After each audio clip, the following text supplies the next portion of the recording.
পার্বত্য চট্টগ্রাম শাসনবিধি ১৯০০ বাতিল এবং কুকিচিনের সন্ত্রাসী কর্মকাণ্ডের প্রতিবাদে বান্দরবানে সংবাদ সম্মেলন করেছে পার্বত্য চট্টগ্রাম নাগরিক পরিষদ।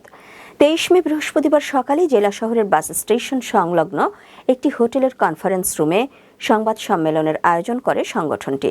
পার্বত্য চট্টগ্রাম নাগরিক পরিষদের কেন্দ্রীয় কমিটির চেয়ারম্যান কাজী মুজিবুর রহমানের সভাপতিত্বে সংবাদ সম্মেলনে সংগঠনটির অঙ্গ সংগঠনের নেতাকর্মীরা উপস্থিত ছিলেন। এ সময় কাজী মুজিবুর রহমান জানান, বর্তমানে কেএনএফ-এর কারণে বান্দরবান ধ্বংসের পথে। কেএনএফ বাংলাদেশ সেনাবাহিনীর বিভিন্ন গর্বিত অফিসার ও সদস্যদের নির্বিচারে হত্যা করেছে, একই সাথে পার্বত্য জেলার শান্তি শৃঙ্খলা নষ্ট করছে। এ সময় তিনি সকলকে সরকারের পক্ষ থেকে সন্ত্রাসী গোষ্ঠীকে নির্মূল করার আহ্বান জানান।